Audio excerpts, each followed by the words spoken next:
friends, welcome back to my channel, Planty Princess. My name is Ashley.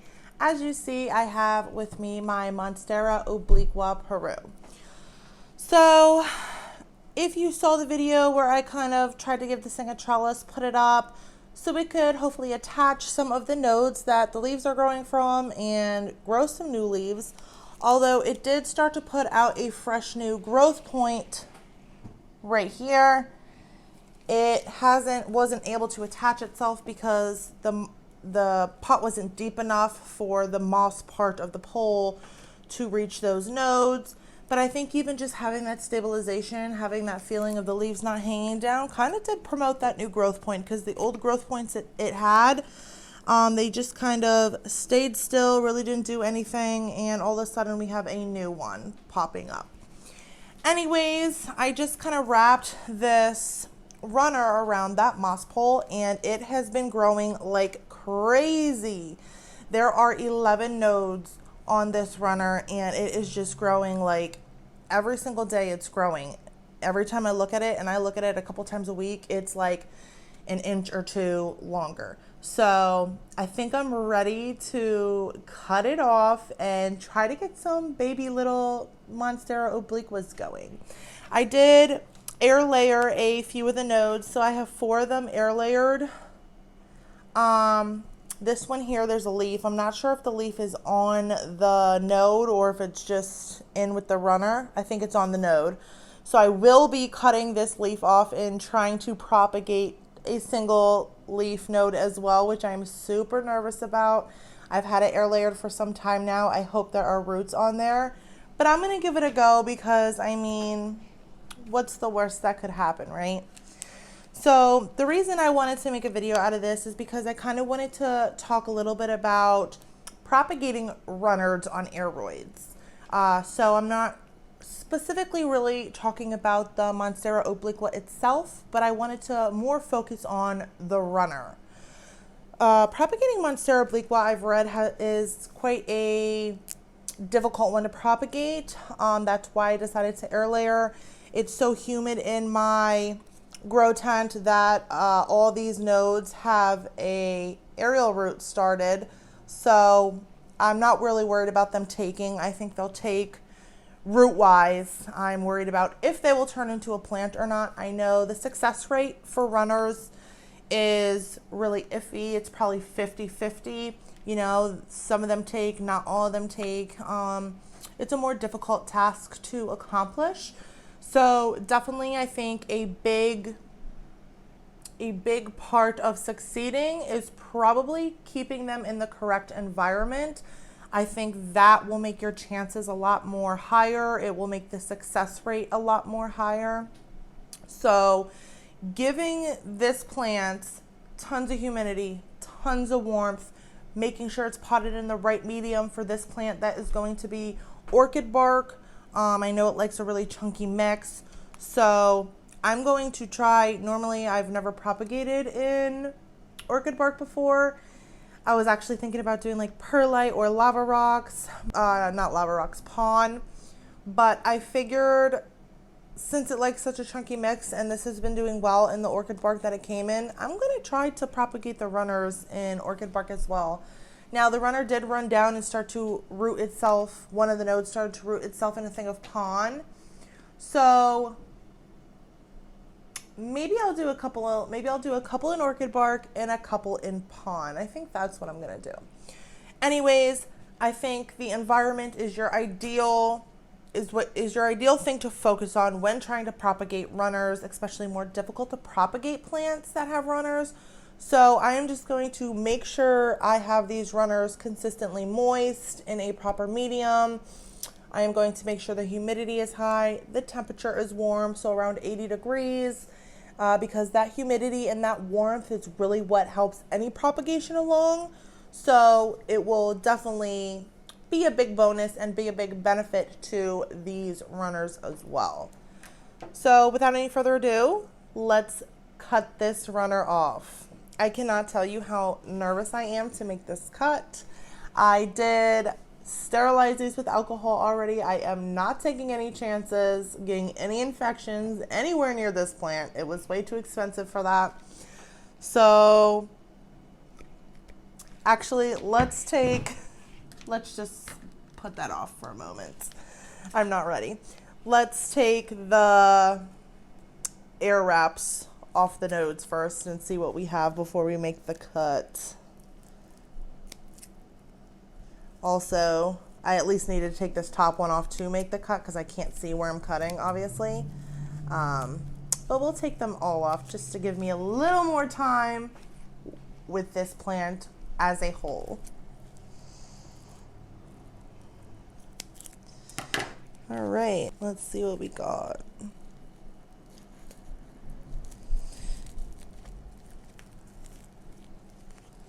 All right, so we got a little bit of root going here. Not a lot, but we got roots in one spot. We have one root. So right here, we have a root, which is pretty good. Honestly, that was air layered for a few weeks at least. I thought there would be more than that, but it started and I'm happy. I would have been disappointed if I would have, you know, cut it off and there would have been no roots. So any root will do.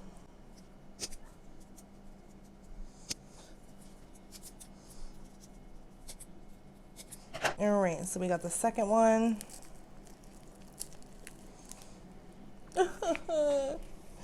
Only the teeniest bit of root coming out, but in two spots, so I guess that's a good thing. So as you can tell already, these have been air layered for, like I said, at least a few weeks. I did make a video on that, so if you go back and check that out, you'll be able to tell how long exactly that it was.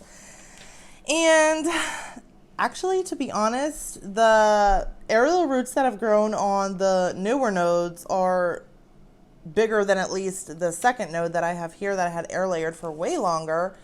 So, I mean, it is really high humidity where I kept it, so that's definitely why the aerial roots have formed so nicely. But I probably could have just left it alone and it would have formed aerial roots everywhere on its own, since it's such a high humidity in there. Now, if I didn't have so many nodes, I would definitely not be propagating this if, you know, it didn't have any aerial roots. I wanted to make sure that it had some type of roots before I made any cuts. But I will, even if, you know, even if only the ones that are newer have the roots, I'll still cut all of them because I figured I'll probably lose some either way. Again, another one that doesn't have any roots, but oh my gosh. Wait till you guys see this. There is a growth point. So, guys, I have a little baby Monstera Peru forming. So now I'm stuck. I don't know if I should cut before that, like cut after that and just air layer these nodes. I don't know if I should just wrap it back up and leave it alone. I wish you guys could tell me what to do right now on the spot. And actually, I thought on that last node, I thought it was two roots. Now that I saw that, it's not. It's one root starting. It's going to be hard to see. One root starting here and a growth point right here. So I have two little baby Monstera Obliqua Peru starting. This is like super exciting. I can't even express it. I'm so excited. All right, let's see what the rest, well, what this last one has for us. Now I'm so excited. I'm like cutting through this so fast. I better slow it down before I cut a growth point off. I'll be devastated. All right, so. Ooh, this has someone, ooh. Wow, this has it has a root with some roots and some roots on those roots. This is crazy. Feeder roots down here. So I'll have to kind of be very careful. So check that out. This thing is so long. Look at that root system out. All that's roots. There's sphagnum covering the roots, but it's all roots. It's not like loose sphagnum hanging down. Everything you see hanging there is roots, just with a tiny bit of sphagnum wrapped around it. That is so crazy. So this one's definitely another one. Like DJ Khaled. Another one. Another growth point. Right here. It's probably hard to see, but it's there right here. So yes, so the air layering was a success, although the roots aren't. The roots are a little shabby. We do have growth points on 1, 2, 3 of the nodes. Oh, 4 of the nodes. So the last one I air layered, the node after that has a growth point. I'm going to pull this sheath off. That one has a growth point. No way. This is crazy. This one has a growth point. It's hard to get the sheaths off with my nails since they're acrylic. They're so thick and I'm scared I'm going to like pick the growth point off. Okay. Let's check this one out. That one has a growth point.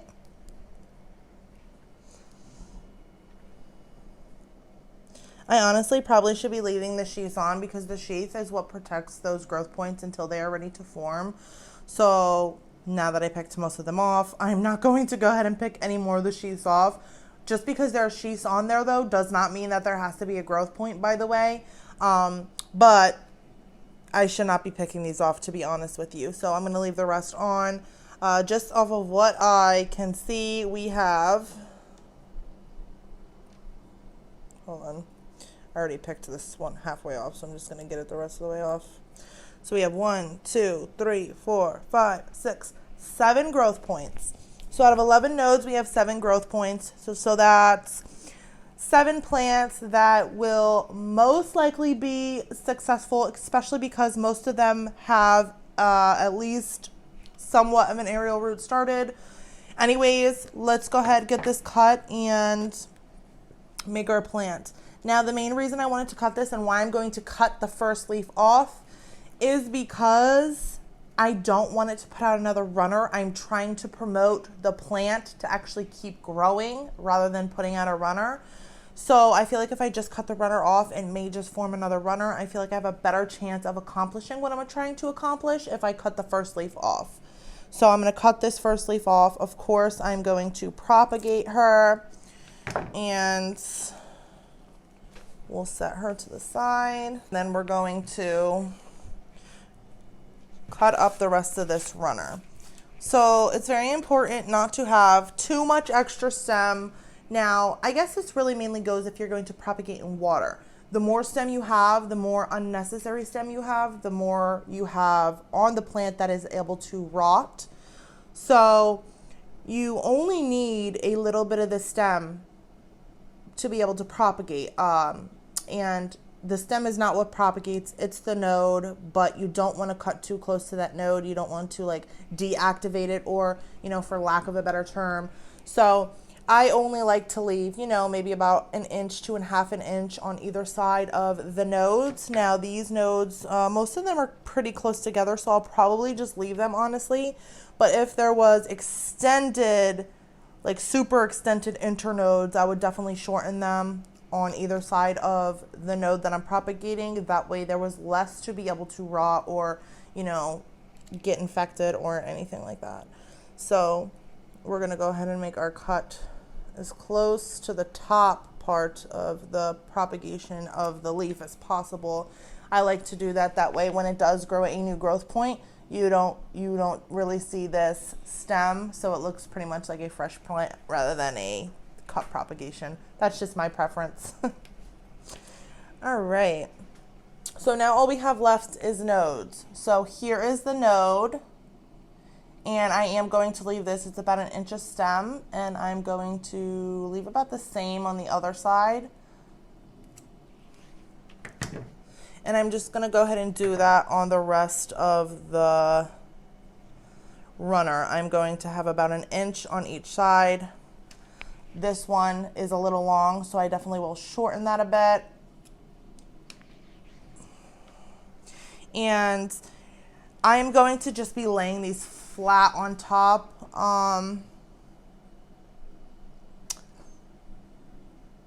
Actually, I'm not sure if I'm going to lay them flat on top or if I'm going to put them in like this. But if you are going to put them in like this, you definitely want to make sure you remember what part's the top and what part's the bottom, because if you put them in the wrong way, they may start to grow, but having the foliage and the stem be underground, soaking up all that moisture from when you water, it's just going to ruin the plant. So you want to make sure you know which way is the top and which way is the bottom.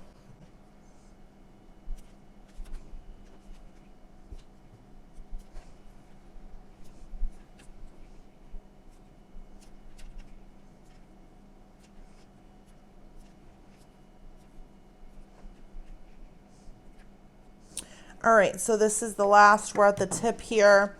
I always leave the tip on with one node. The chances of the tip making it are very slim to none, literally, because the node is still forming, so it's not even completely formed yet, let alone able to root. Your best bet is to leave it on. You can try to propagate the tips, and it's the same on, you know, like Pothos and stuff like that. Normally the tip cuttings do not propagate. I guess, you know, you have those rare occasions when they do. So I'm not saying it's impossible. I'm just saying it's very rare and they are hard to propagate, and they often do not propagate. So I always leave it on. That way, you know, cutting it off, there's no reason to cut it and throw it away. That will eventually be another node. So I'm going to leave it, let it keep growing, and let's get these potted up. So again, I'm going to be using orchid bark, and I am going to plant a couple in pon. I'm going to pot the leaf cutting up last. I haven't decided what I'm going to pot that up in. Honestly, I will probably do pon because I have the main plant in orchid bark, and I'm curious to see if it would grow better in pon or not. So let me go grab the pon. I already have the orchid bark. I just now decided that I was going to try out some pon as well. Let me grab that, and then we'll get these little baby plants potted up. Okay, so I got my pon, I got my orchid bark, I got my pots, I got my little saucers, and of course I got the propagations.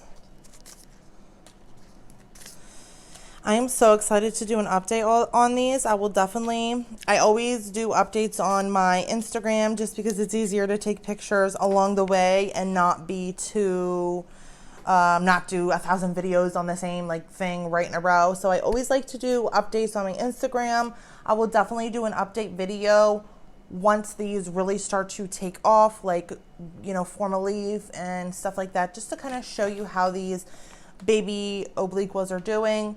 But definitely keep your eye out for some updates on my Instagram if you follow me there, because I will be posting like crazy once these start to form. So I'm just going to literally just submerge the node into the medium, because they will, when the leaf forms, it will pop out.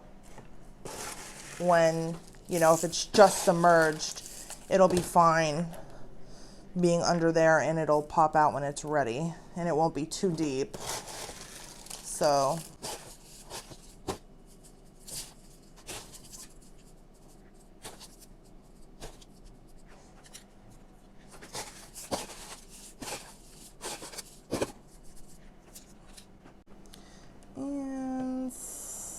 we'll do a couple more in pon, and then we'll finish them up in orchid bark. We'll do one more in pon.